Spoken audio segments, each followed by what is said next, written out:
Bonjour à toutes, bonjour à tous. Nous sommes le 9 mars 2019. Je vais régler le micro. Je vais le baisser. Allez. Ouais, c'est mieux comme ça. Voilà. Ben aujourd'hui, on va parler de choses extrêmement importantes et on va apporter enfin de l'espoir aux parents des enfants autistes s'ils sont diagnostiqués très tôt. C'est une découverte que j'ai faite cette nuit, j'ai travaillé toute la nuit là-dessus. Et ça va certainement clouer le bec à beaucoup de malveillants qui sont tout aussi ridicules que leurs méchantes pensées et qui ne mènent à rien si ce n'est à critiquer un homme sur son travail honnête et à essayer de le faire passer pour ce qu'il n'est pas, par simple malveillance et bêtise et jalousie chronique. C'est assez détestable comme méthode, mais Dieu reconnaîtra les siens. Moi, je n'ai pas de temps à perdre avec eux. Alors, je vous ai traduit un article extrêmement passionnant d'un médecin américain, parce que je ne travaille que sur des sources sûres et certaines, qui passe son temps à essayer de trouver des solutions à aider les gens, à travers des protocoles de soins et des protocoles de médicaments, enfin de suppléments, qu'il fait fabriquer lui-même. Cet homme, c'est le docteur Mercola. Ça fait des années que je le suis et je suis toujours passionné par ses conférences, par le travail de son équipe, qui est un travail absolument remarquable. On va y venir après, mais là, le docteur Mercola, si vous voulez, va nous donner un aperçu de soigner l'autisme et de sa possibilité. Alors, déjà que nous sommes attaqués par des malveillants qui nous disent l'autisme, ça vient pas des vaccins. Ben, ça vient aussi des vaccins, et on en a la preuve formelle, sauf que comme ils font aucune recherche et aucune étude, ils n'en savent rien. Ou s'ils en savent quelque chose, ça veut dire que c'est pire, ça veut dire qu'ils cachent la vérité. Et cacher la vérité à des gens qui sont malades, à des enfants qui sont malades alors qu'on peut les sauver, c'est criminel. Donc, vous aurez là les arguments pour vous aider et sauver vos enfants. Donc, j'ai commandé cette nuit immédiatement le livre. Le livre du docteur Natasha Campbell McBride, qui est une médecin, neurologue et médecin nutritionniste. Elle a écrit un livre qui s'appelle Gut and Psychology Syndrome, Natural Treatment. Ça veut dire intestin et syndrome psychologique, psychiatrique, et les traitements naturels. Et elle a mis au point un traitement pour sauver les enfants autistes. Alors vous allez me dire, c'est pas possible. Si, c'est possible, on peut le faire, mais il faut que ça soit fait très tôt, dès que l'enfant est diagnostiqué. Ça me fait penser aux pratiques du docteur Gernez qui, pour empêcher une myopathie, va traiter immédiatement le nouveau-né pendant 5 semaines avec des crèmes aux hormones qui sont absolument pas invalidantes et qui poseront aucun problème, mais qui empêcheront la maladie de la myopathie de s'installer dans le corps d'un petit garçon. Bien là, c'est pareil. Alors, d'un côté, nous avons des médecins extraordinaires, des médecins qui font de vraies recherches, qui ont véritablement fait un serment d'Hippocrate et pas ce serment d'Hypocrite que nous retrouvons le plus souvent. Et ces médecins qui se battent pour aider l'humanité à s'améliorer, à ne plus souffrir ou moins souffrir. Et ce sont ces médecins-là que j'apprécie, que j'aime et que je vous offre en partage pour vous aider. Alors j'ai écrit un texte qui l'accompagnait. Notre Constitution, si elle existe encore, protège les libertés civiles de tous les Français, y compris la liberté de pensée, de parole, de conscience, de conviction, de religion, de dissidence et de pétition auprès du gouvernement, ainsi que du droit de manifester. Les juristes pourront le confirmer.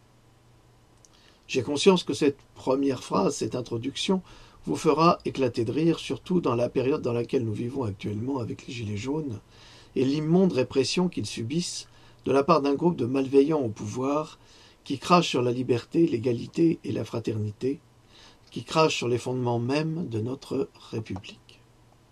Pourtant, ces droits constitutionnels ou le droit constitutionnel est et sont violés de manière remarquablement flagrante ces derniers temps. Il est interdit de manifester son désaccord face à la politique d'Emmanuel Macron. Il est interdit de porter un gilet jaune, pourtant obligatoire. Il est interdit de porter un t-shirt jaune ou t-shirt avec l'inscription RIC sous peine d'une amende de 135 €. Il est interdit d'emprunter les Champs-Élysées lorsque l'on s'appelle Éric Drouet le samedi après-midi, pour cause de notoriété. Les vedettes de cinéma et de la chanson le peuvent, mais pas un simple citoyen.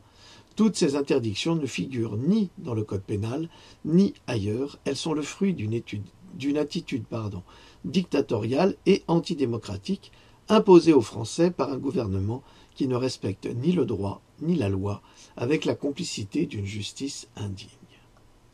Bientôt, et cela commence déjà en sourdine dans notre pays, les bébés, les enfants et les adolescents de moins de 18 ans non vaccinés ne pourront plus accéder aux lieux publics ni aux écoles, comme nous l'avons vu dans le comté de Rockland, dans l'État de New York, dernièrement, je vous en ai parlé.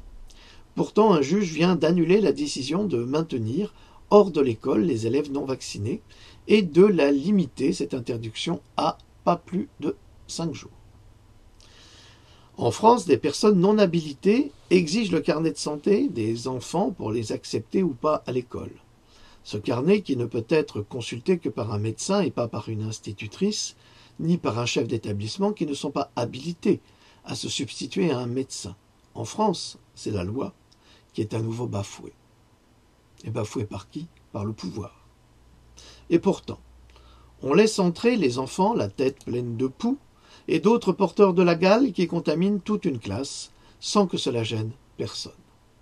Bientôt, on aura des épidémies de typhus à Paris, comme à Los Angeles, mais on continuera à stigmatiser les enfants non vaccinés comme s'ils étaient porteurs d'une peste brune peut-être, alors que ce sont les vaccins qui diffusent les virus contre lesquels ils sont vaccinés, ces pauvres enfants.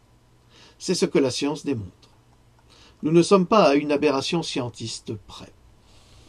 Depuis que les vaccins ont été introduits il y a 200 ans dans nos vies, sous l'influence de médecins persuadés qu'ils avaient raison et avec les meilleures intentions du monde, les vaccins ont suscité beaucoup de controverses et, dès leur début, car ils n'ont montré que très peu de réussite par rapport à la réalité des faits. Dans le cas de la variole, une étude statistique publiée en 1889 à Londres indiqua que les résultats obtenus par le vaccin contre la variole non seulement n'étaient pas efficaces, mais pouvaient se montrer pire que la maladie elle-même. En effet, vous le savez maintenant, c'est déclaré par de nombreux scientifiques, de nombreux médecins, tout ça est consigné dans mes ouvrages. Vous le savez désormais, à partir du moment où on inocule des virus dans un être vivant, il devient émetteur et transmetteur de ces mêmes virus. Une majorité est entraînée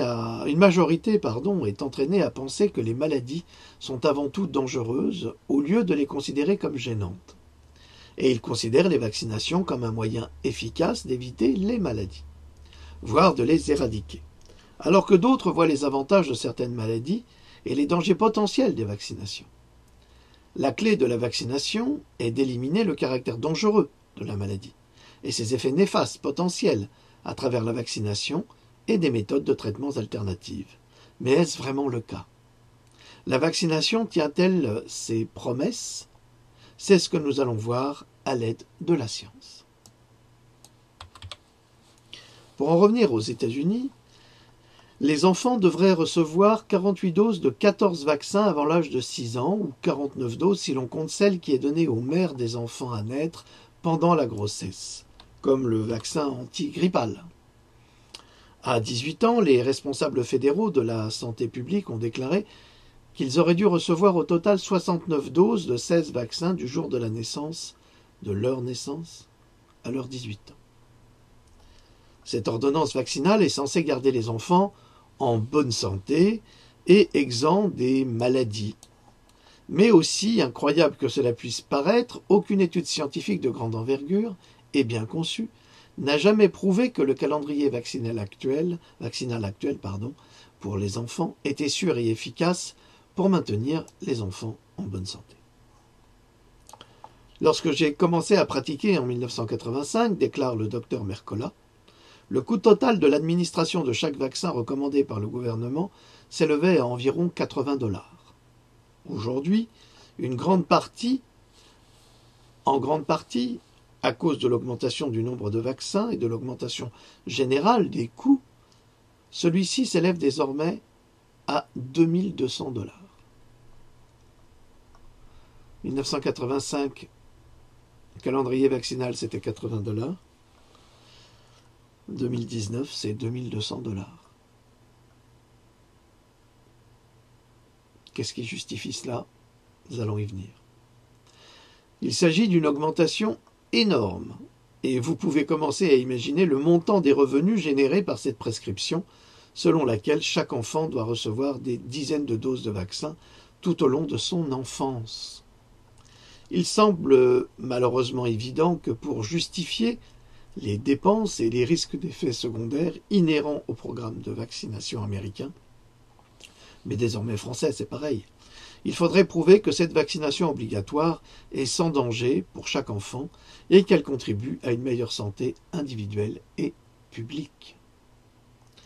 Ainsi, le seul moyen de le prouver serait de comparer la santé des enfants vaccinés à celle des enfants non vaccinés et de voir quel groupe a la meilleure santé immunitaire. Mais une telle étude de bon sens scientifique comparant les effets sur la santé d'enfants vaccinés et d'enfants non vaccinés n'a jamais été réalisée aux États-Unis ni par les laboratoires, ni par le gouvernement fédéral, pour prouver l'innocuité ni l'efficacité du programme vaccinal pour les enfants, déclare le docteur Mercola. En clair, cela n'intéresse absolument pas les autorités de savoir si, oui ou non, les vaccins sont dangereux. La seule chose qui les intéresse, c'est de les mettre sur le marché et de s'enrichir. C'est tout. Des ouvrages ont été rédigés sur le sujet par des médecins, des études indépendantes indiquant qu'en effet, des enfants non vaccinés sont en meilleure santé que les enfants vaccinés, ce qui est pour le moins étrange, n'est-ce pas? Puisque on nous affirme que si on se fait vacciner, on ne sera pas malade. Mais on se rend compte que près de 40% des enfants qui sont vaccinés avec le ROR, avec la rougeole, eh bien, développent la rougeole ou développent un autisme. Ça a été confirmé. C'est un vaccin dangereux et les chercheurs de Merck ont même déclaré qu'il était frauduleux. Mais on continue à le vendre et à l'exploiter, évidemment, ça rapporte des milliards de $. Comment expliquer que des enfants non vaccinés soient en meilleure santé que des enfants vaccinés, protégés, surprotégés contre les maladies, et qu'ils sont très souvent malades de ces maladies?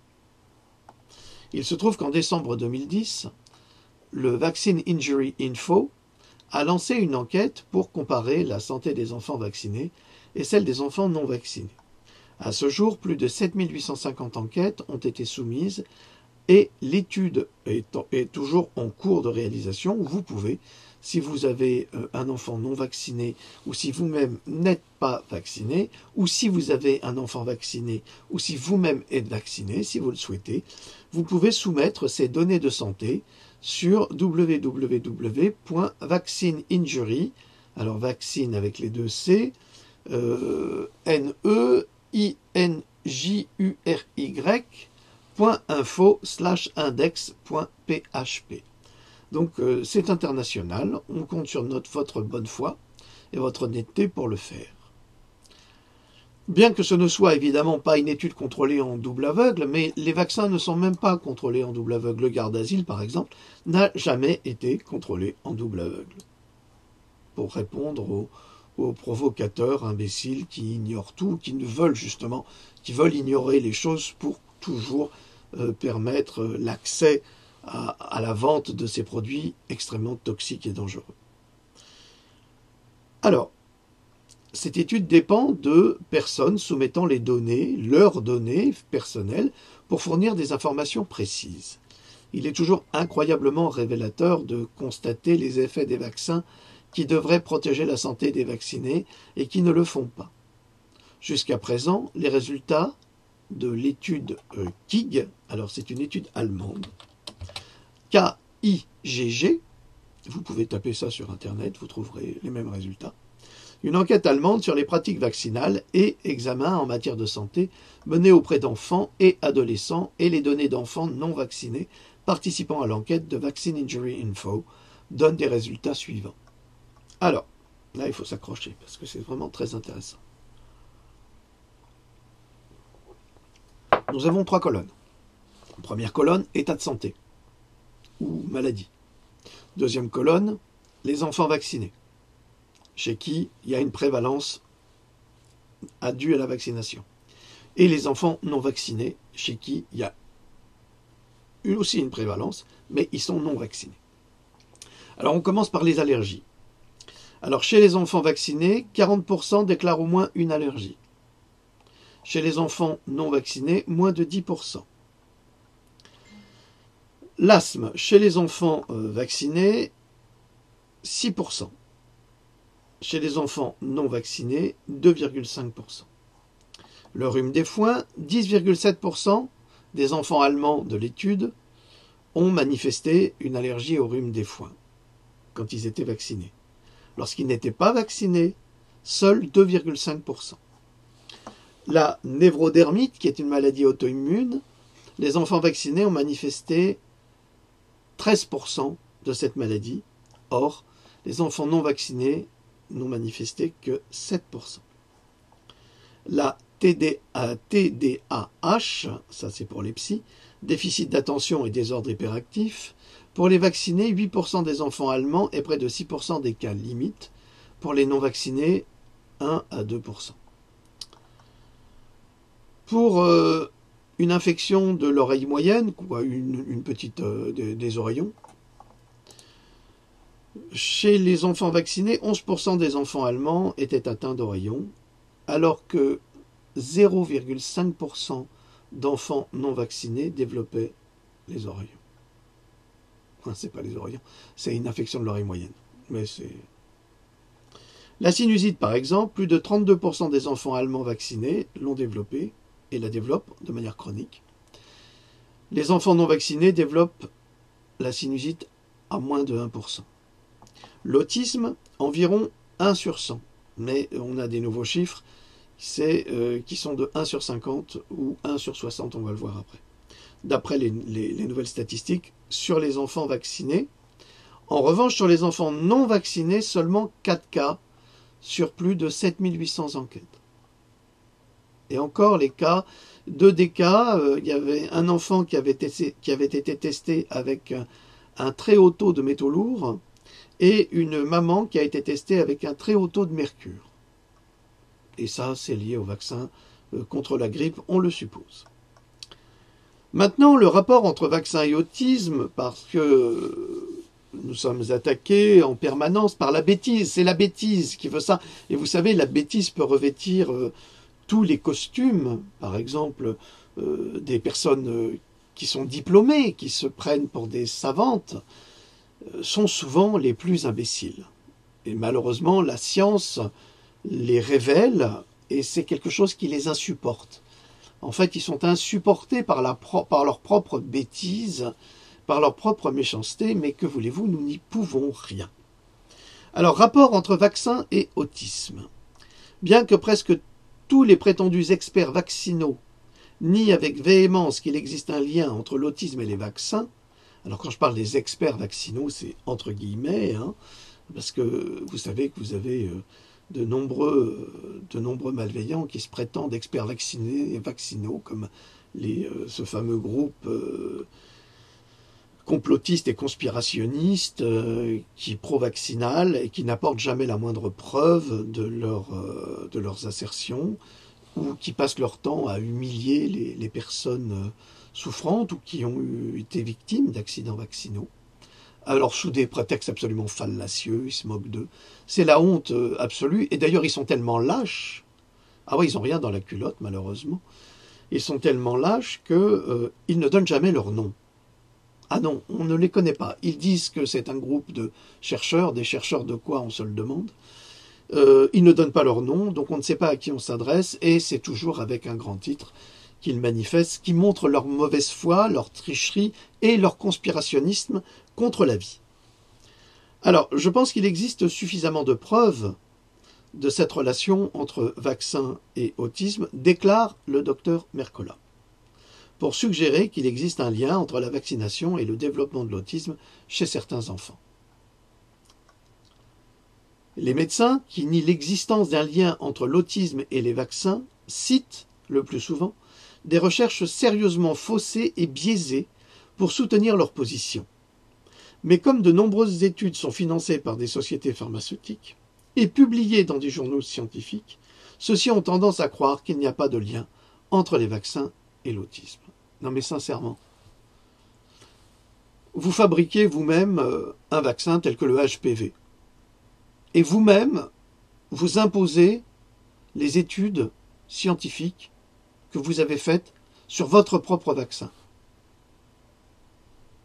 Vous trouvez que c'est scientifique, ça? C'est-à-dire aucun regard extérieur? Personne ne peut venir pour contredire cette fausse vérité. Ben oui, parce que la science, c'est de la comparaison. La science, c'est l'étude des faits. C'est ça, la science. Eh bien là, ça n'est pas le cas, et c'est exactement ce qui s'est passé avec le merveilleux travail du professeur Gilles-Éric Serralini, qui n'a pas dit à Monsanto qu'il allait étudier son maïs et son glyphosate, et qui en a conclu qu'effectivement, les OGM n'étaient pas bons du tout pour la santé humaine, ni celle des mammifères, et que l'utilisation avec et sans Roundup Ready, donc modèle déposé par Monsanto, eh bien, avait tendance à provoquer des cancers. Maintenant, c'est assuré, hein, c'est fait, c'est déclaré. Sauf que, comme je vous l'ai dit, l'information s'arrête à la frontière française et on ne veut pas vraiment qu'on sache la vérité, mais aux États-Unis, on le sait, c'est déclaré. Cependant, une analyse objective, comme dans cette étude, révèle que l'incidence de l'autisme est passée à 1 enfant sur 100, et pour la plupart vaccinés.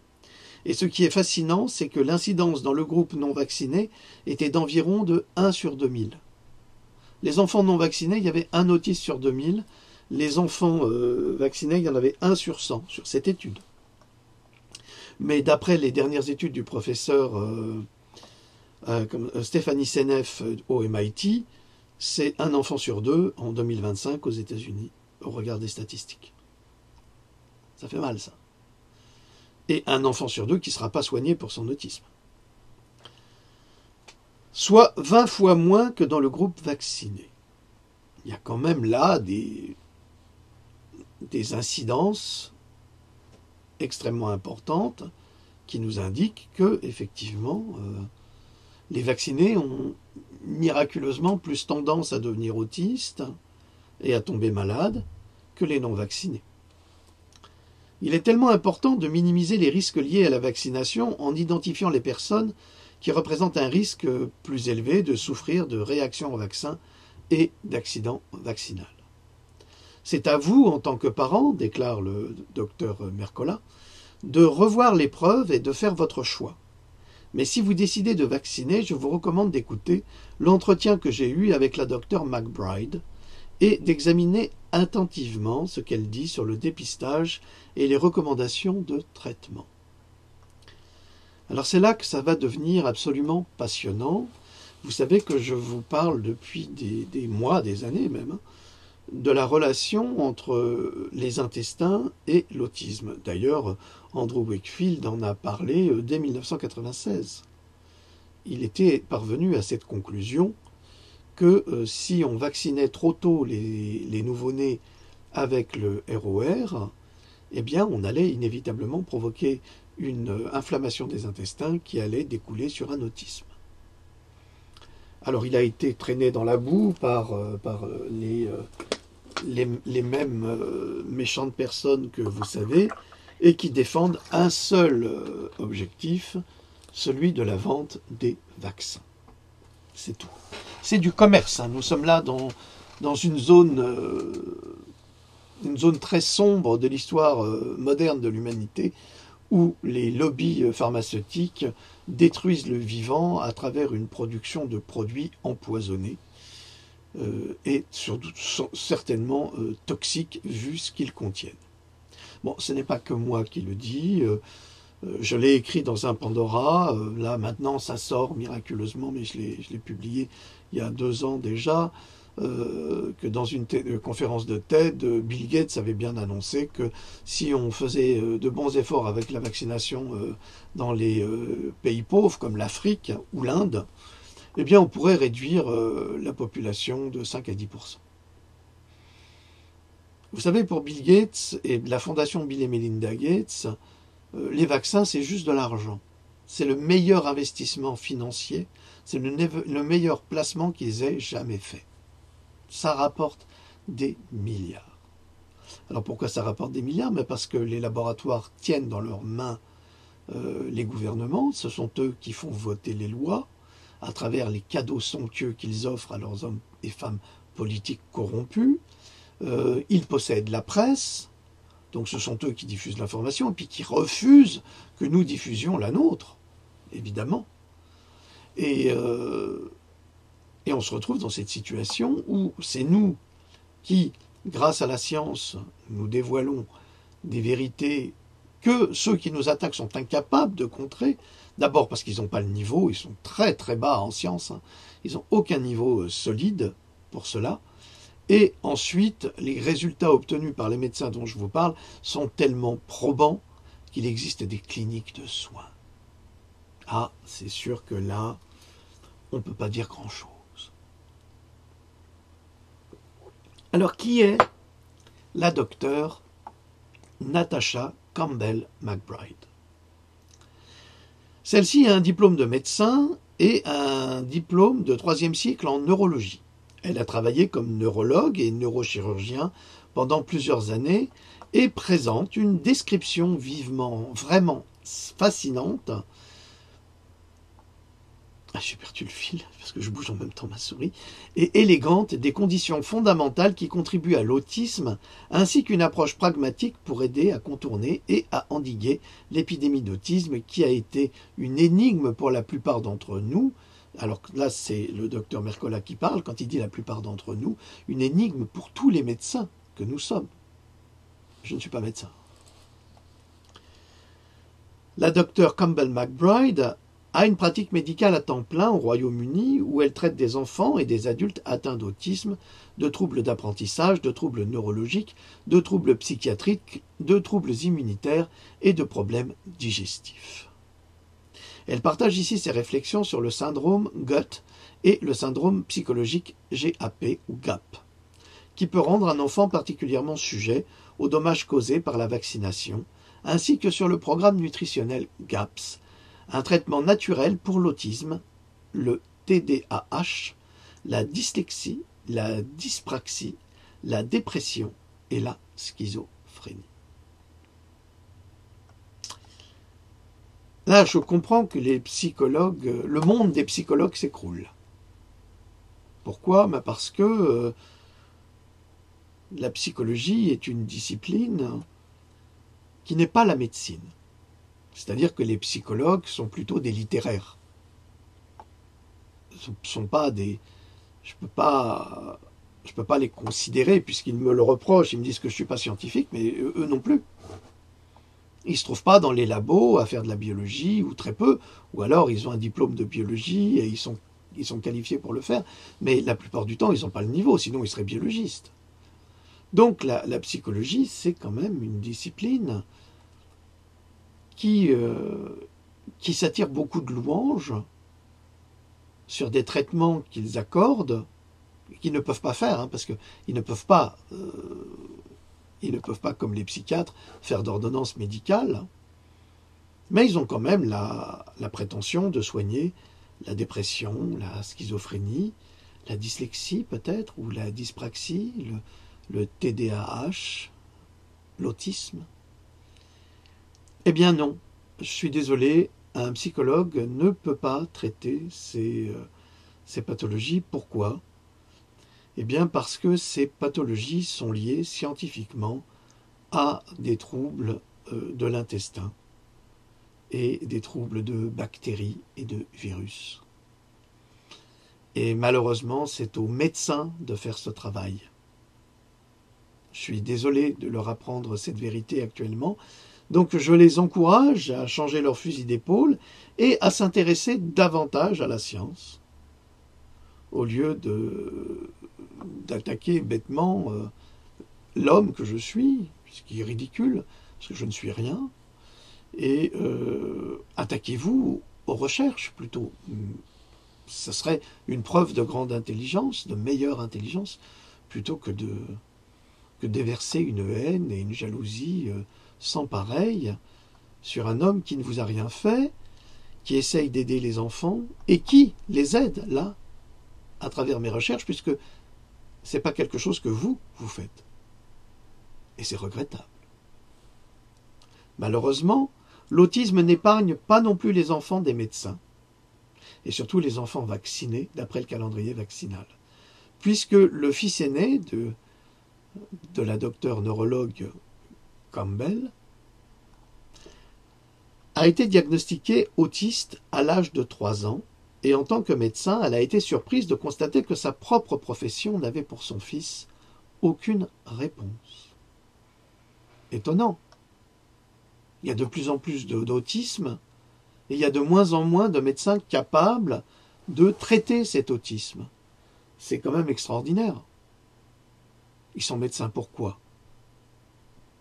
En 1984, lorsqu'elle obtint son diplôme de médecine, l'autisme était un trouble extrêmement rare, avec une prévalence d'environ 1 sur 10 000. Je vous rappelle qu'aujourd'hui, on est à 1 sur 50, d'après les recherches du professeur du MIT, Stéphanie Seneff, qui nous garantit que d'ici 2025, un enfant sur 2 sera autiste. Il faut que je vérifie quelque chose. Ça nous fait une petite pause parce que c'est pas toujours évident. Donc, celle-ci déclare: à la fin de mes études de médecine, je n'avais jamais vu d'autiste, explique-t-elle. Pour être honnête, le premier enfant autiste que j'ai rencontré était le mien. Il y a 5 ans, nous diagnostiquions un enfant sur 150. L'incidence était presque 40 fois plus élevée.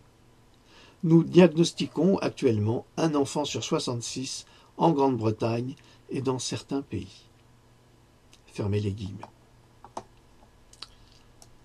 C'est incroyable. L'incidence de l'autisme est 40 fois plus élevée aujourd'hui, étonnamment, avec l'augmentation de la vaccination. Étonnamment. Alors les taux sont similaires aux États-Unis, en Australie, en Nouvelle-Zélande, en France, partout dans le monde où la vaccination devient obligatoire. La docteure Natasha Campbell-McBride s'est rapidement lancée à la recherche d'une réponse pour son fils. Quelle chance il a eu! Et elle a finalement obtenu un 2e diplôme de 3e cycle en nutrition humaine. Grâce à son travail, son fils s'est complètement rétabli et n'est aujourd'hui plus autiste. Alors là, je sais que j'apporte beaucoup d'espoir à ses parents. Mais il y a des conditions. Bien qu'originaire de Russie, où elle a suivi sa formation de médecin, elle a déménagé au Royaume-Uni il y a environ 20 ans. Elle possède désormais une clinique à Cambridge, en Angleterre, où elle traite des enfants et des adultes atteints d'autisme, de troubles d'apprentissage, de troubles neurologiques, de troubles psychiatriques, troubles immunitaires et des problèmes digestifs. C'est là que toute la science prend un nouveau départ. Je vous disais dans une capsule précédente, il faut apprendre à désapprendre. On n'a pas le choix. Si on reste cristallisé sur ses opinions, sur ses mensonges scientistes, eh bien, on n'évolue pas. Là, on a la preuve qu'un médecin, un neurologue, alors c'est pas c'est pas les petits psychologues ou les malveillants qui vont contredire cela. Oui, c'est qui? C'est Louloute. Allez, je t'écoute. Je suis en retard. Oui, Louloute a été visiter ses parents souffrants et régler d'autres problèmes, donc elle n'a pas pu être là. Et là, je prends la route et puis voilà, je mets les écouteurs. Alors Et je suis avec toi. Nous allons continuer. Le traitement qu'elle a mis au point s'appelle tout simplement le programme nutritionnel GAPS. Comme l'explique la Dr Campbell, plus l'enfant est jeune, plus le traitement commence tôt, meilleurs sont les résultats. C'est pour ça que je dis qu'il y a des conditions. Il y a des personnes qui ont des enfants autistes qui ont déjà 8 ans, 9 ans, et là, on peut encore faire des choses, mais c'est pas toujours évident. Alors que si on commence plus tôt, là, on peut vraiment résorber l'autisme. Et nous allons vous expliquer comment. Et je vous ai donné le nom du livre qu'elle a publié et qui pourra également vous aider. D'ailleurs, je suppose que ce livre-là, que j'ai acheté, que j'ai commandé, avec Cogito, et que je suis en train de traduire, je suppose que ce livre est sans doute très inspiré, peut-être, ou très complémentaire, on va dire plutôt cela. Je suis persuadé que ce petit fascicule, est tout à fait complémentaire du travail où ce livre, ou plutôt le livre du docteur Campbell, trouve une petite complémentarité dans ce travail-là, puisqu'elle a sa clinique et elle a soigné son enfant qu'elle a guéri. Mais peu importe, c'est pas cela qui compte. Ce qui compte, c'est qu'on vous donne des réponses.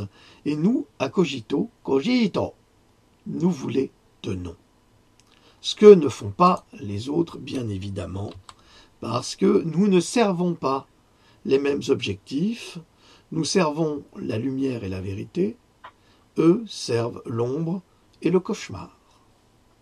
Lorsque nous commençons le traitement GAPS à l'âge de 2, 3, 4 ans jusqu'à 5 ans, vous donnez à votre enfant une chance réelle de guérir complètement de l'autisme, du TDAH, du TDA, de la dyslexie et de la dyspraxie. Et ce groupe d'enfants, par exemple, ne rentre pas dans aucune boîte de diagnostic établie par Big Pharma. Alors qu'est-ce que ça veut dire cela? Mais ça veut dire tout simplement que, sans que vous le sachiez, la sécurité sociale travaille avec les laboratoires. Les laboratoires leur fournissent des guides de protocole par rapport aux pathologies. Vous allez chez votre médecin ne va pas perdre de temps parce qu'il faut qu'il fasse de l'argent. Donc, il n'y a que les grands médecins qui gardent longtemps leurs patients, pour la même somme d'ailleurs. J'en connais. Donc, les laboratoires fournissent à la sécurité sociale des guides de protocole qui vont en fait se substituer au médecin. C'est-à-dire que le médecin ne va plus lui-même envisager un traitement adapté à son patient. Il déclare « Ah, vous avez une sinusite, ok, très bien, sinusite, protocole A ou AXB 251 par exemple. » Donc, et il va vous donner la suite de médicaments de tel ou tel laboratoire, parce que selon le laboratoire auquel il va faire appel pour votre ordonnance, eh bien, s'il vend X médicaments de ce laboratoire en un mois, il va toucher quelque chose. Un petit voyage, un petit avantage, quelque chose. Il n'y a rien de gratuit, hein. Tous monnaie. Donc, la Sécu impose ses protocoles. Et j'ai eu l'occasion d'écouter une médecin sur l'émission de Bob, je crois qu'il s'appelle Bob, où elle disait, mais j'en ai rien à faire, moi, de ces protocoles. Moi, je suis médecin, je veux être libre de choisir pour mon patient comment le choisir, comment le guérir. Je n'ai pas à tenir compte des avis d'un guide qui m'a été imposé par la sécurité sociale. Sinon, c'est pas la peine que je fasse 10 ans de médecine. Et elle a tout à fait raison. Donc, c'est pour ça que ce groupe d'enfants qui sont atteints d'autisme, de TDAH, de TDA, de dyslexie, de dyspraxie. Oh là là, elle me fait un de ces bouquins, louloute, je vais lui couper le sifflet. De dyspraxie, eh bien, ils ne rentrent dans aucune case parce que ils n'ont pas de protocole de soins. C'est-à-dire qu'ils n'ont pas breveté des médicaments, ils n'ont pas breveté des aliments pour soigner les enfants autistes. C'est pour ça qu'ils pourrissent en même temps, à travers les OGM, notre flore intestinale, parce que les OGM détruisent notre flore intestinale. Donc, nos véritables médicaments naturels sont en train d'être détruits par nos hommes politiques qui autorisent encore l'utilisation des glyphosates, comme on l'a vu au Conseil de l'Europe, avec nos députés européens. Et comment voulez-vous qu'on se soigne après? Mais on va y venir. Alors, il s'agit des enfants avec lesquels les médecins procrastinent, généralement. Alors, qu'est-ce que ça veut dire? Vous allez voir.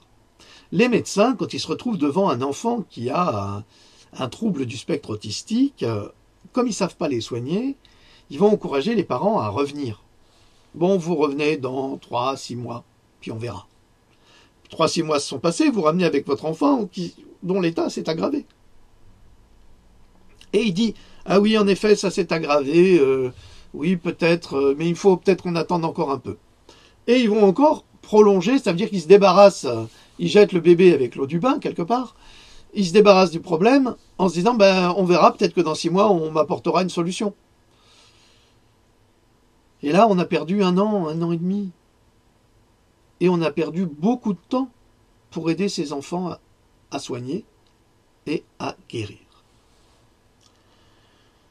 Le docteur Campbell est convaincu que les enfants autistes naissent avec un cerveau parfaitement normal et des organes sensoriels parfaitement normaux.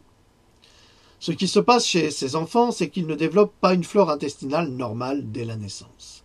Nous y venons. La flore intestinale est une partie extrêmement importante de notre physiologie humaine. Des recherches récentes en Scandinavie ont montré que 90% de toutes les cellules et de tout le matériel génétique d'un corps humain constituent notre propre flore intestinale. C'est phénoménal. 90% de ce qui nous constitue. Évidemment, ce n'est pas les psys qui nous attaquent qui savent ça, ils ne savent rien. Parce que s'ils le savaient, nous en saurions davantage. Nous ne sommes qu'un coquillage, dit-elle, un habitat pour cette masse de microbes en nous. Nous les ignorons à nos risques et périls. En conséquence, le système digestif de ces enfants, au lieu d'être une source de nourriture pour eux, devient une source majeure de toxicité. Ces microbes pathogènes à l'intérieur de leur tube digestif endommagent l'intégrité de la paroi intestinale. Ainsi, toutes sortes de toxines et de microbes pénètrent dans le sang de l'enfant et pénètrent dans son cerveau. Cela se produit généralement au cours de la 2e année de vie chez les enfants nourris au sein, car l'allaitement assure tout de même une protection contre cette flore intestinale anormale. Chez les enfants qui n'ont pas été nourris au sein, je constate l'apparition des symptômes de l'autisme au cours de la 1re année de vie. Donc il est absolument indispensable de donner le sein à vos enfants, car plus vous donnez le sein à vos enfants, plus vous leur donnez vos défenses immunitaires qui sont actives, puisque le système immunitaire de l'enfant est en formation. L'allaitement est donc crucial pour protéger ces enfants. Les enfants utilisent tous leurs organes sensoriels pour collecter des informations de leur environnement.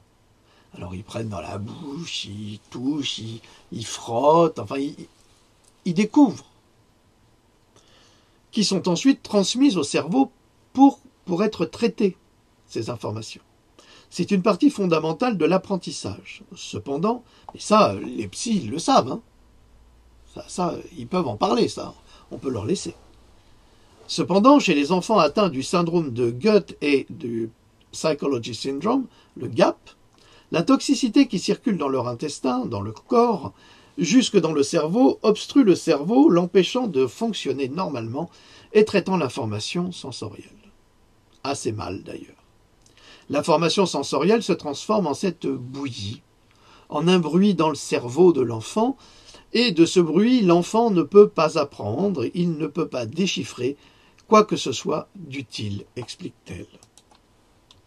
Alors j'espère que vous comprenez que le trouble qu'il y a dans ses intestins, comme l'avait décrit d'ailleurs le docteur Wakefield, empêche l'enfant de synthétiser les informations, de les analyser, de les comprendre et même de développer le langage, de développer l'interaction entre lui et les autres.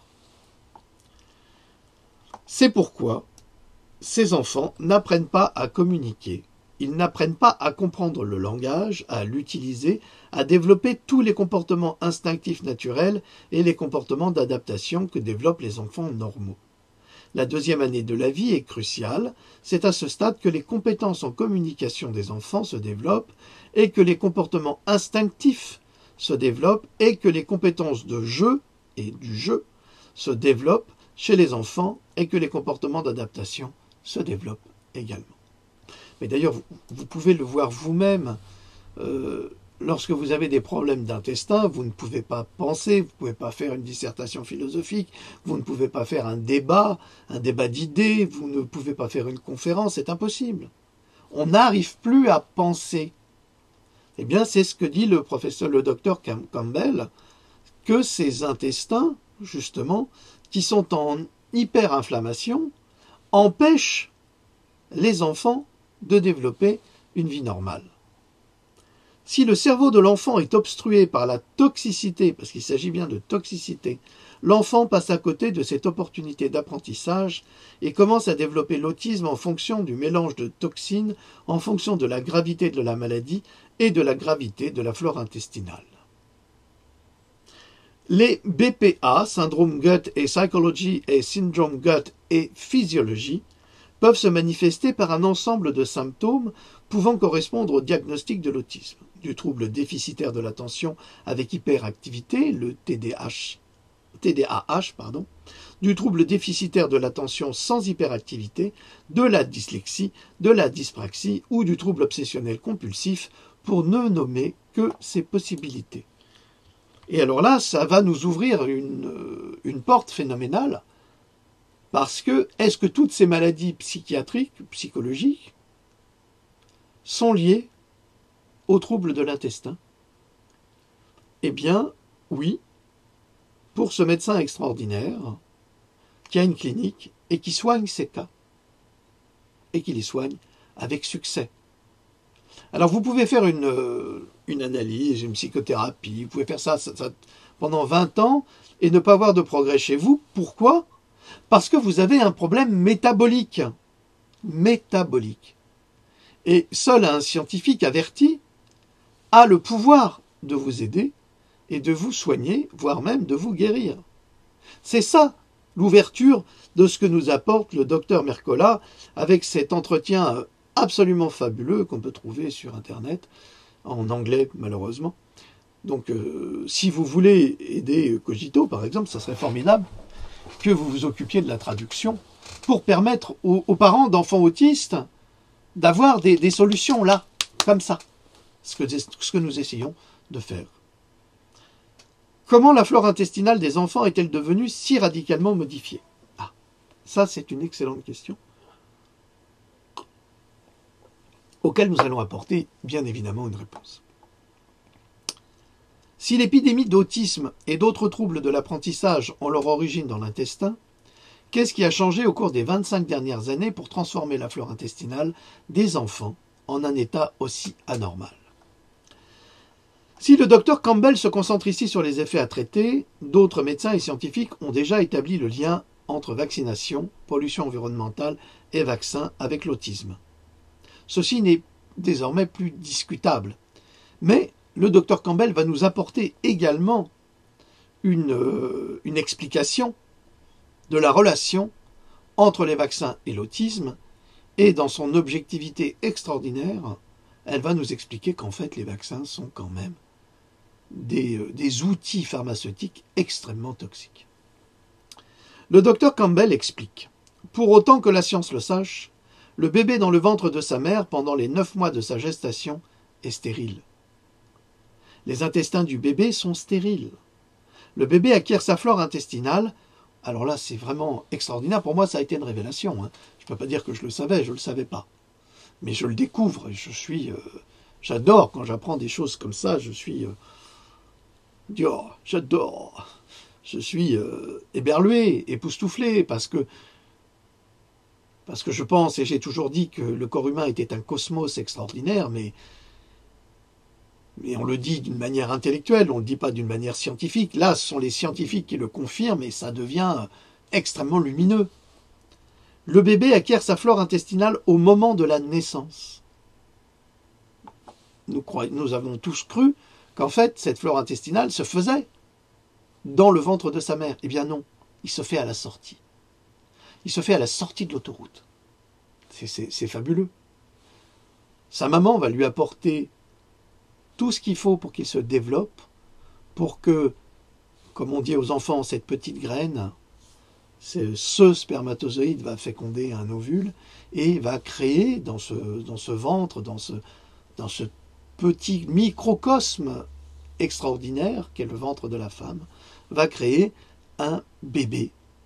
Mais ce bébé ne possède pas encore ces défenses immunitaires qui vont se former dès qu'il va sortir, mais qui vont être encouragées par justement cette flore intestinale qu'il va prendre au moment de la naissance, au moment où il passe par le canal utérin de sa maman. Ainsi, tout ce qui vit dans le canal utérin comme bactéries, le canal utérin de sa maman, dans son vagin, devient la flore intestinale du bébé. Ça devient extraordinaire. Alors, c'est là qu'on se dit, mais attendez, la fécondation in vitro, sans ventre, qu'est-ce qui va se passer? Ça va être très grave, parce que là, nous avons la preuve que le bébé a besoin de sortir de ce cocon à travers une route qui va lui donner sa flore intestinale. Mais si on élève des enfants dans des bacs, où vont-ils trouver cette flore intestinale? Où? Je vous le demande.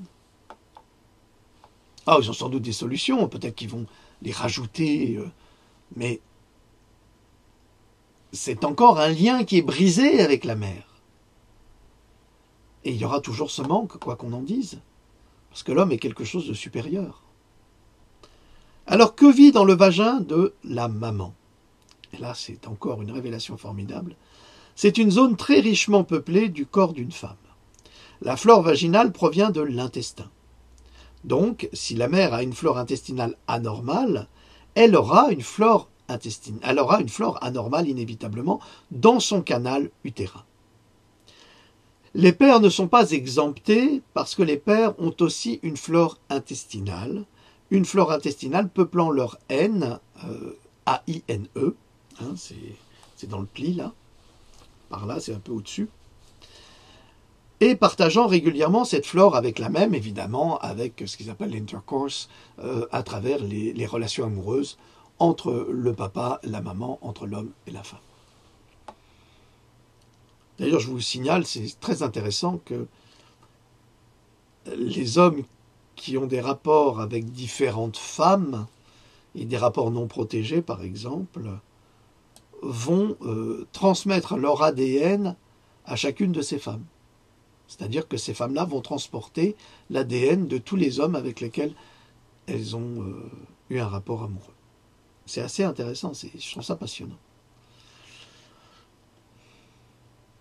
On n'est pas seul. Je collecte toujours les antécédents médicaux de la mère, du père et, de préférence, de la grand-mère. et surtout celle de l'enfant. Je constate que nous avons une épidémie croissante d'anomalies dans la flore intestinale qui a commencé depuis la Seconde Guerre mondiale lorsque les antibiotiques ont été découverts. Chaque traitement antibiotique à large spectre supprime les espèces bénéfiques de microbes dans l'intestin, ce qui laisse les agents pathogènes incontrôlables. Et oui, je vous ai déjà expliqué que les antibiotiques, c'est comme une bombe atomique. Vous prenez un antibiotique, alors à raison, hein, attention, je ne suis pas là pour cracher sur les antibiotiques, si on n'en abuse pas, on est d'accord. L'abus d'antibiotiques provoque énormément de problèmes de santé par la suite. C'est ce qu'elle dit d'ailleurs.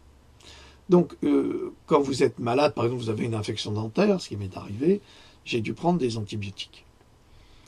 Qu'est-ce que fait l'antibiotique? L'antibiotique va tomber dans vos intestins, puis il va exploser toutes les bactéries, tous les virus, il va faire un nettoyage par le vide. Mais vous ne pouvez pas, nous ne pouvons pas, mais personne ne peut vivre sans ces bactéries.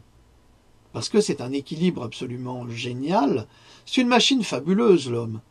Le créateur de l'homme, si tant est qu'il existe, c'est le génie absolu. Il n'y a aucun génie humain. Il n'y a qu'un seul génie, c'est celui qui a créé la vie. Et ça, c'est absolument phénoménal. Donc, c'est lui qui a créé non seulement l'enveloppe, mais les milliards de bactéries qui sont là dans cette enveloppe et qui font fonctionner par réaction chimique, physiologique, le corps. Et ça, c'est extraordinaire. Donc, l'antibiotique, une fois qu'il est lancé dans le corps, il va détruire tout. Et il va falloir des semaines, des mois, et voire parfois des années, pour les patients, pour récupérer cette flore intestinale qui va prendre un temps fou. Un temps fou. Donc, c'est pour ça qu'il faut toujours supplémenter quand vous prenez des antibiotiques avec des probiotiques. Et quand vous dites c'est les antibiotiques qui me fatiguent, non. Ce n'est pas les antibiotiques qui fatiguent. C'est le fait de ne plus avoir de flore intestinale et d'être vulnérable. C'est cela qui fatigue. L'importance massive des aliments fermentés et des probiotiques. Alors je sais que nous sommes à 57 minutes, mais je suis obligé de continuer parce que après ça va être incohérent. Alors c'est pourquoi il est si important de réensemencer votre intestin avec des aliments fermentés et des probiotiques lorsque vous prenez un antibiotique. Si vous ne consommez pas d'aliments fermentés, vous devez probablement prendre régulièrement un probiotique, en particulier si vous consommez beaucoup d'aliments transformés. Parallèlement aux microbes bénéfiques présents dans le tube digestif sain, les scientifiques ont découvert des milliers d'espèces différentes de microbes pathogènes, de bactéries, de virus, de champignons et d'autres types de maladies pathogènes. Les agents pathogènes, ils les gardent en petites colonies et ne leur permettent pas de proliférer. C'est ça les échanges qu'il y a entre les bonnes et les mauvaises bactéries. Vous avez des agents non pathogènes et des agents pathogènes. Chaque traitement antibiotique a tendance à éliminer les bactéries bénéfiques, ce qui permet aux agents pathogènes de proliférer, de se développer de manière incontrôlée et d'occuper de nouveaux créneaux dans l'intestin. La flore bénéfique se rétablit, mais il faut compter entre 2 semaines et 2 mois pour que différentes espèces se rétablissent dans l'intestin, ce qui constitue une fenêtre d'opportunité pour la prolifération de divers pathogènes. Ce que je constate dans les familles d'enfants autistes, c'est que 100% des mères d'enfants autistes ont une flore intestinale anormale et des problèmes de santé connexes. Mais ensuite, je regarde les grands-mères du côté de la mère, la grand-mère donc, les deux, parce qu'elle en a 2, et je constate que les grands-mères ont aussi une flore intestinale anormale, mais beaucoup plus douce. Essentiellement, nous avons une accumulation générationnelle de flore intestinale anormale, chaque génération devenant de plus en plus sujette aux dommages causés par l'utilisation d'antibiotiques et de vaccins également, dont je parlerai dans un instant. L'allaitement au biberon et les antibiotiques, un lourd tribut.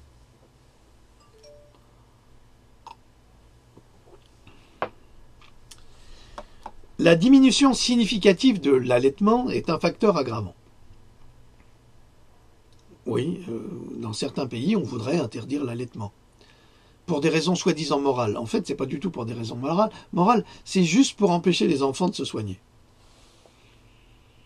Nous savons maintenant que les bébés nourris au sein développent une flore intestinale totalement différente de celle des bébés nourris au biberon.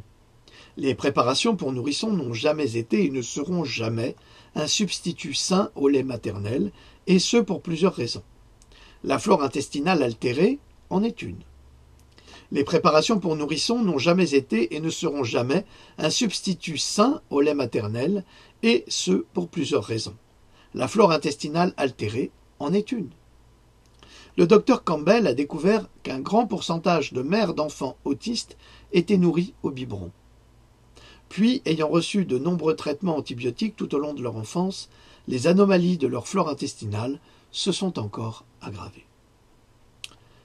Ouvrez les guillemets, depuis que des antibiotiques ont été prescrits en particulier dans les années 50 et 60, on les prescrivait pour chaque toux et chaque éternuement.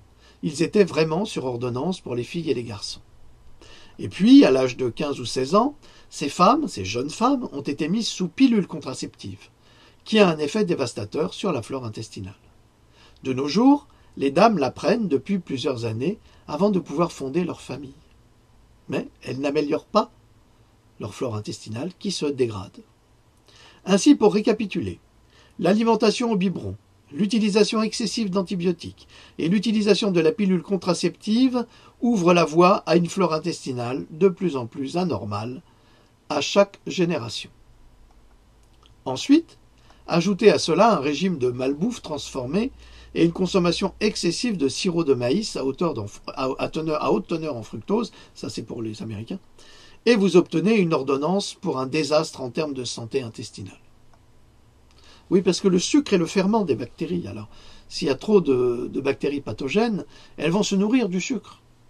Et on en parlait souvent avec mon ami Jean-Gilles de Pellichy, qui me disait que les enfants cancéreux, en dehors du fait qu'ils avaient été contaminés à travers le cancer, étaient souvent des becs sucrés. Ils aimaient beaucoup le sucre. Or, plus on mange de sucre quand on est souffrant, eh bien, plus on nourrit la maladie. Ça, c'est un truc pour vos enfants. Vous croyez leur faire plaisir en leur achetant des bonbons, mais il n'y a rien de pire. Et puis les sodas, j'en parle même pas. Il est important de réaliser que les aliments transformés et le sucre nourrissent presque exclusivement des agents pathogènes dans votre système digestif, leur permettant ainsi de proliférer. Excusez-moi, je n'ai pas mangé aujourd'hui. Plusieurs de ces facteurs modernes ont créé une pléthore de jeunes filles dans notre monde moderne qui ont une flore intestinale profondément anormale au moment où elles sont prêtes à enfanter. C'est la flore intestinale anormale qu'elles communiquent à leurs enfants. C'est pas de leur faute, faut savoir. On n'accuse personne, on explique une réalité qui touche aujourd'hui, 90% des mamans. Je dis bien 90% des mamans. Ainsi, ces bébés acquièrent une flore intestinale anormale dès le début et pendant que le bébé est nourri au sein. Il reçoit une protection car tout ce qui est dans le sang de la mère sera dans son lait. Les femmes ont une flore intestinale anormale pour leurs bébés qui se sont développés contre leur propre flore intestinale qui aurait dû les protéger. Ces facteurs immunitaires pourront être rattrapés seulement si les bébés consomment du lait maternel. Pendant que le bébé est allaité, même s'il a acquis une flore intestinale anormale de la part de sa mère, il y aura une certaine protection. Mais dès que l'allaitement cesse, la protection cesse également. C'est le moment où les anomalies de la flore intestinale s'épanouissent réellement et où l'enfant commence à glisser dans l'autisme, le TDAH ou l'ADD ou tout autre trouble d'apprentissage ou problème physique tels que le diabète de type 1, la maladie coéliaque, c'est la maladie de Crohn, ou d'autres maladies auto-immunes ou asthme, eczéma et autres problèmes physiques. Voilà d'où vient cette épidémie, déclare le docteur Campbell. Des changements sont nécessaires de toute urgence. Malheureusement, tous les facteurs qui créent une flore intestinale anormale sont de plus en plus répandus dans le monde entier.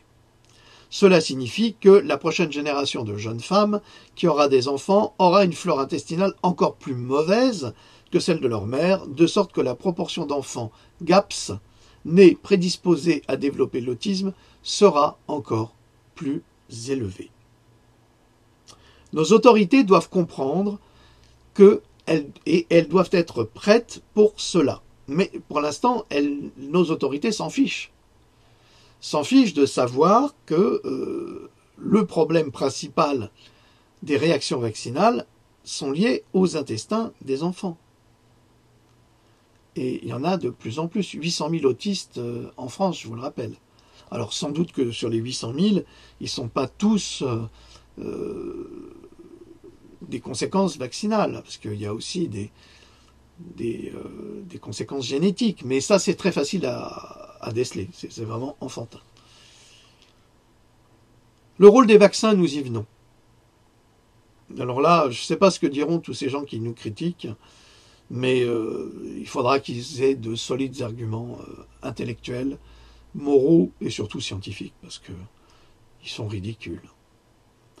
Comme l'explique le docteur Campbell, les bébés naissent non seulement avec un intestin stérile, mais aussi avec un système immunitaire immature. Et l'établissement d'une flore intestinale normale au cours des 20 premiers jours de la vie joue un rôle crucial dans la maturation appropriée du système immunitaire de votre bébé. Par conséquent, les bébés qui développent une flore intestinale anormale se retrouvent avec un système immunitaire compromis. Les vaccins ont été développés à l'origine pour les enfants dotés d'un système immunitaire en parfaite santé, dit-elle. Les enfants de GAPS ne sont pas aptes à être vaccinés avec le protocole de vaccination standard. Et là, vous allez me dire, mais comment je sais si j'ai un enfant GAPS ou pas? On y vient. Son livre, donc, pour les anglophones, je vous propose de le commander, comme je l'ai fait moi-même. Sinon, il faudra me laisser du temps, parce que la traduction, ça prend du temps. Et il faut qu'on soit juste. Son livre « Gut and Psychology Syndrome » contient un chapitre entier décrivant ce que les professionnels de la santé doivent faire pour améliorer la stratégie de vaccination, car le protocole de vaccination standard est destiné à nuire aux bébés atteints de GAP, qui sont tous ces bébés qui sont victimes d'accidents vaccinaux. Alors, ça je l'ai souligné parce que c'est vraiment extraordinaire. C'est la dernière goutte qui fait déborder le vase, explique-t-elle. Donc, si l'enfant est suffisamment endommagé, le vaccin peut fournir cette dernière goutte. Mais s'il ne fournit pas cette dernière goutte à un enfant en particulier, il rapprochera l'enfant du point de rupture. C'est pour ça que vous avez des parents qui viennent vous dire « Ah ben non, je comprends pas, moi, mon enfant il est vacciné, il a rien. » Alors parce que son enfant est vacciné et qu'il a rien, ça veut dire que tous les autres sont identiques à son enfant. C'est-à-dire que tous les autres, ils ont le même ADN, c'est que tous les autres sont des clones, en fait. Si on parlait, par exemple, d'enfants clonés, de clones, mais des mêmes cellules, hein, pas des clonés de l'un ou de l'autre, mais si on parlait des enfants clonés, aujourd'hui, alors on pourrait établir une vaccination très précise pour ces enfants clonés. Mais il se trouve que les enfants sont tous différents les uns des autres, comme les parents sont tous différents les uns des autres. On n'a pas le même ADN, on n'a pas les mêmes empreintes digitales, on n'a pas les mêmes bactéries dans les intestins. Comment est-ce que vous voulez établir un scientisme d'une aberration sublime en forçant tous les enfants à être vaccinés sans tenir compte de ces facteurs biologiques? C'est ça la science, c'est tenir compte des facteurs biologiques. Or, ils n'en tiennent pas compte. Donc, ce sont des scientistes. Le docteur Campbell souligne également un autre facteur de risque des vaccins. Alors, ce que nous devons également comprendre, c'est que l'industrie pharmaceutique ne peut pas breveter les virus naturels, les bactéries naturelles ou tout microbe créé par la nature. Elle doit les modifier génétiquement avant de pouvoir les breveter, dit-elle.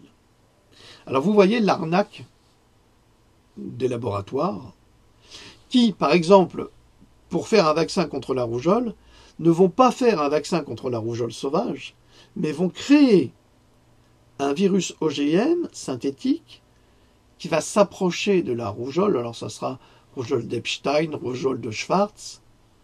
Et on va s'étonner après que les enfants vaccinés avec le ROR développent une rougeole. Et le plus souvent, ils ne développent pas la rougeole sauvage, mais la rougeole synthétique. Ça, je vous en ai déjà parlé. Le docteur Susan Humphries en parle. Ce n'est pas la seule. Il y a beaucoup de médecins qui aujourd'hui en parlent. Je vous encourage à... où est-ce que sont mes CD là? J'ai commandé également un CD de médecins qui nous parle de vaccination. Tout le monde en parle. Je veux dire que ce sont des médecins. Nous ne sommes pas en... c'est pas les derniers salons où l'on cause. Ce sont des recherches scientifiques. Elle ajoute une chose très importante, ces vaccins contiennent donc des virus génétiquement modifiés, des microbes génétiquement modifiés. Nous ne disposons toujours pas suffisamment de données pour savoir ce qu'ils font exactement pour le corps humain et en quoi ces gènes agissent exactement sur la flore intestinale de ces enfants. Comment identifier les lacunes? Alors ça, c'est vraiment la question que vous vous posez actuellement pour éviter que votre petit ou votre petite soit autiste.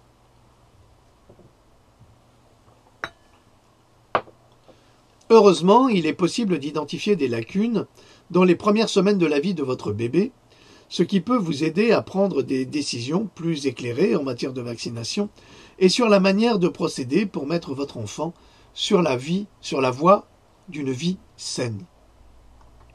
Une des questions clés est de dépister tous les enfants avant qu'ils soient immunisés ou qu'ils passent par le calendrier vaccinal. Et s'ils ont les caractéristiques métaboliques des BPA, ils ne devraient pas être immunisés tant que cela n'aura pas été inversé.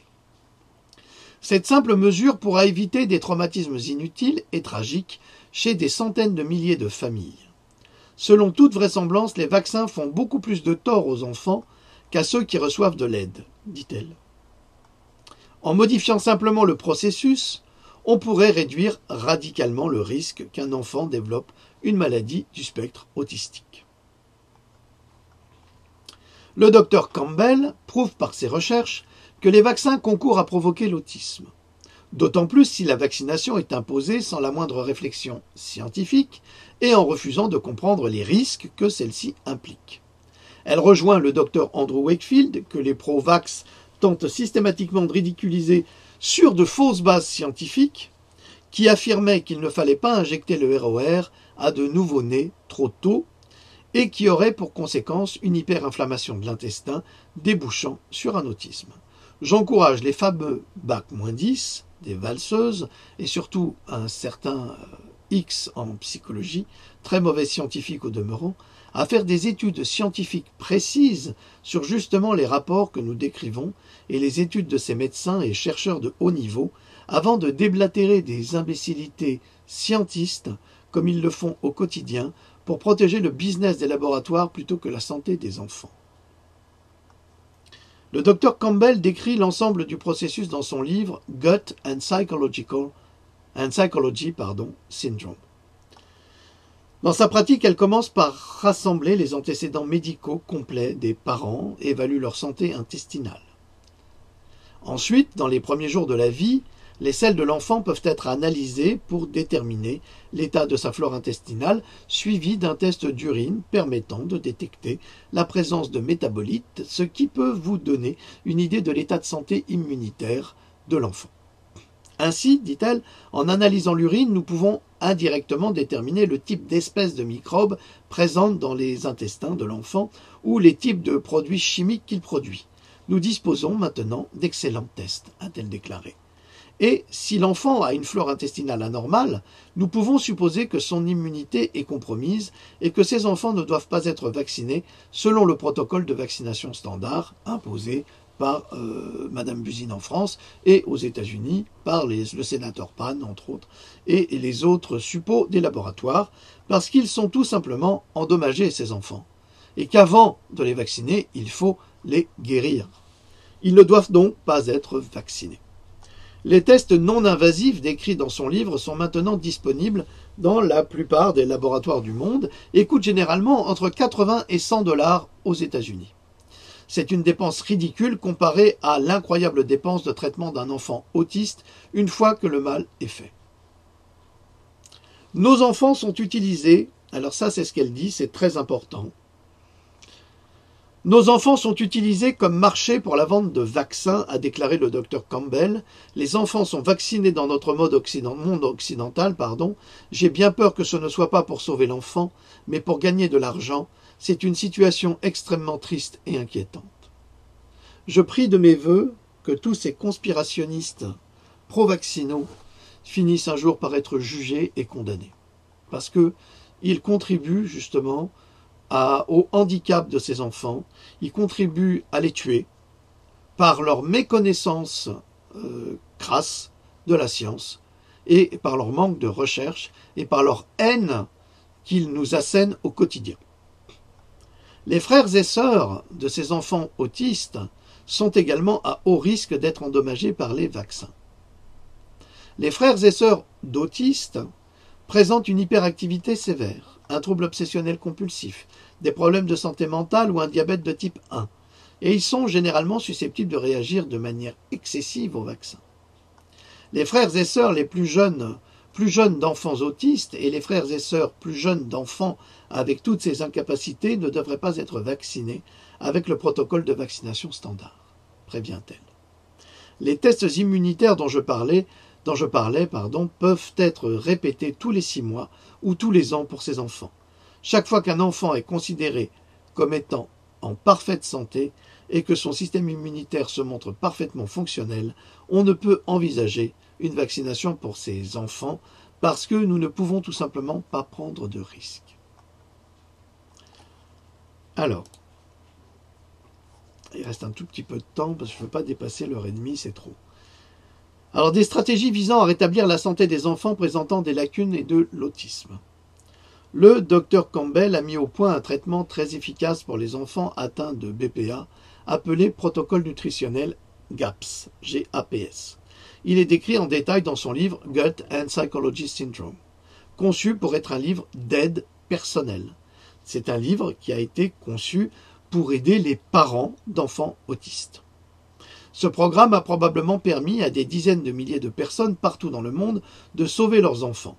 La majorité de ces personnes vient d'acheter le livre, de le lire, de suivre le programme et d'obtenir des résultats fantastiques pour guérir leurs enfants autistes. En résumé, le protocole comprend 3 éléments. 1. Régime alimentaire. Le régime alimentaire GAPS est composé d'aliments faciles à digérer, riches en nutriments, y compris les aliments fermentés. Selon le Dr Campbell, en moyenne, les gens adhèrent à un régime alimentaire pendant quelques années. Il faut 2 ans pour chasser la flore pathogène, rétablir la flore normale dans les intestins, guérir et sceller les parois endommagées des intestins et ramener l'intestin à devenir une source majeure de nourriture pour la personne au lieu d'être une source de toxicité. En 2, les compléments alimentaires, notamment probiotiques et vitamine D et A, sous forme d'huile de foie de morue, bien que l'exposition au soleil soit également un élément important pour les patients souffrant de BPA, afin d'assurer une production adéquate de vitamine D. Je vous ai déjà parlé dans mon dernier livre, Le voyage autour des vitamines, des protocoles de vitamine D, qui peuvent non seulement vous aider les enfants, d'une part, les enfants autistes, aider les personnes qui ont des problèmes cardiaques, aider les femmes au niveau des éventuels cancers du sein. Donc, sont des protocoles qui fonctionnent et qui ont fait leurs preuves. Et en 3, la désintoxication. Le protocole nutritionnel GAPS élimine naturellement la plupart des toxines sans avoir à passer par une chélation chimique qui, elle, est très dangereuse. Le Dr Campbell n'utilise aucun type de médicament ou de produit chimique pour éliminer les toxines, car il peut être trop sévère pour certains et produire des effets secondaires dommageables. C'est le cas avec les chélations chimiques, qui sont très très très dangereuses et que je ne recommanderais à personne. Au lieu de cela, elle recommande l'utilisation de jus, du jus de fruits naturels, comme moyen doux mais efficace d'éliminer les dépôts toxiques, ainsi que les bains contenant du sel d'Epsom. Alors c'est quoi le sel d'Epsom? C'est du chlorure de magnésium mais qui n'est pas consommable et qui traverse les pores par les pores de la peau.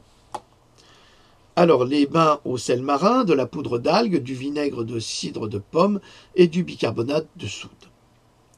Le docteur Campbell discute de nombreux détails supplémentaires qui n'ont pas de prix relatif à ce protocole. Pour plus d'informations, alors là, c'est le docteur Mercola qui reprend, parce que c'est son article dont je vous fais part, et vraiment, je le remercie du fond du cœur d'avoir fait ce travail, mais extraordinaire, avec le docteur Campbell, qui, elle aussi, est un être humain extraordinaire, et vous allez voir encore plus pourquoi. Le docteur Mercola déclare « J'ai toujours trouvé que la prévention était la meilleure stratégie de santé. Et je suis convaincu que beaucoup seraient d'accord avec moi.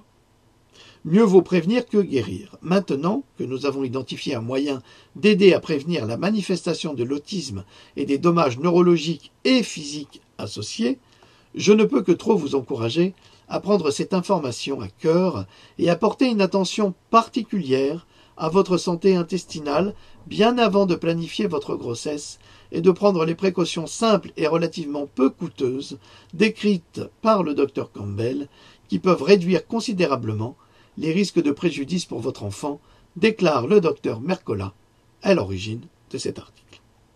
L'avalanche de l'autisme doit être maîtrisée. Pour l'instant, elle ne l'est pas. Elle est exponentielle.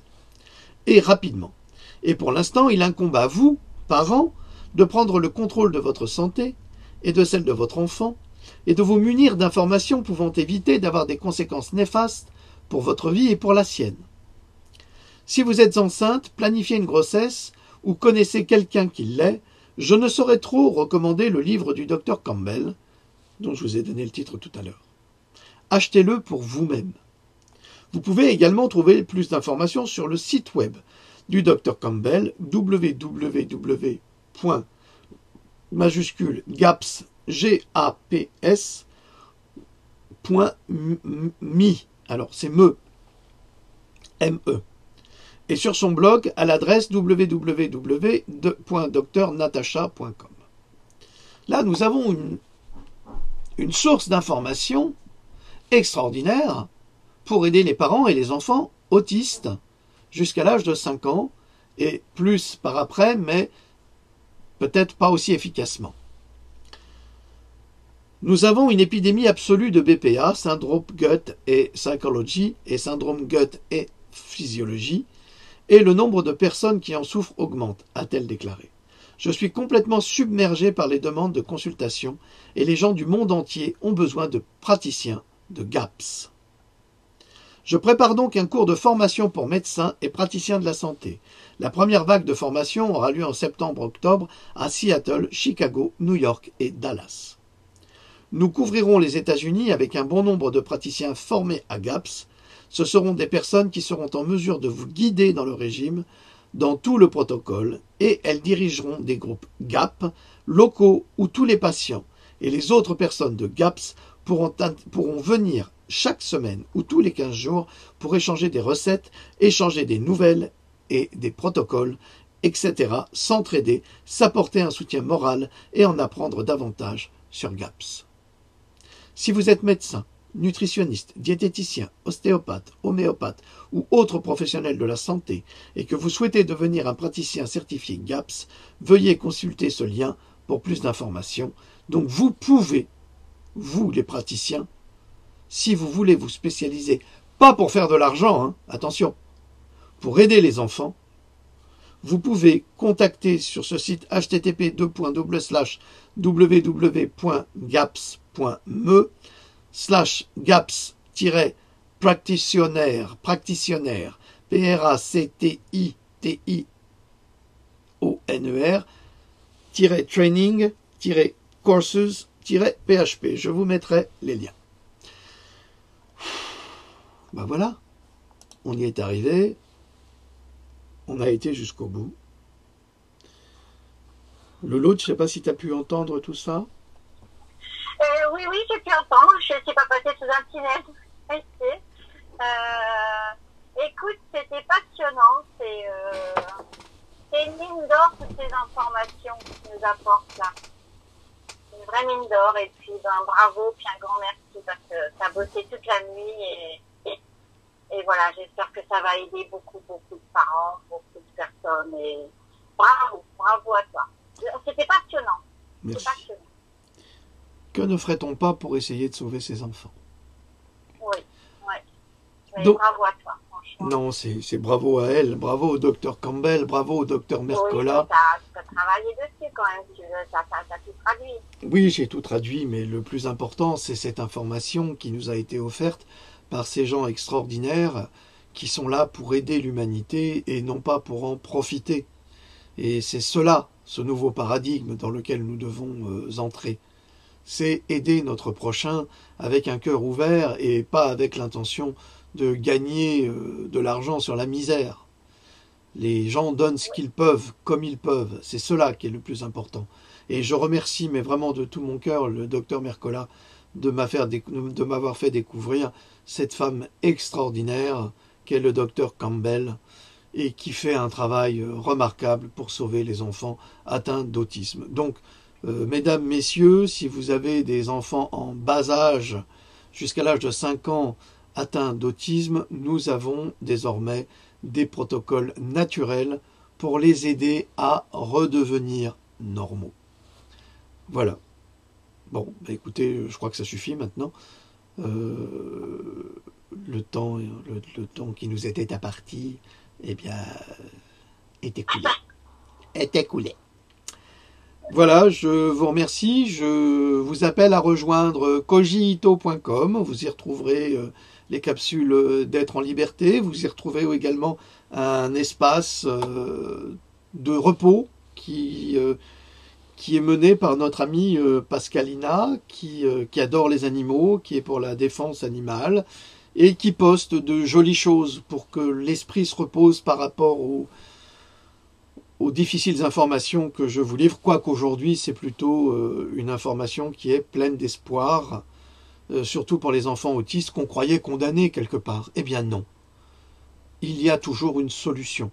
Malheureusement, j'encourage les médecins à ne pas écouter les imbéciles et à suivre ces conférences, pas les miennes, mais celles du docteur Campbell, et à devenir des praticiens GAP avec leurs compétences de médecin pour sauver les enfants avec des troubles autistiques, des enfants schizophrènes également, des enfants qui ont des problèmes psychologiques, des enfants qui ont tous les problèmes que j'ai développés dans cette capsule.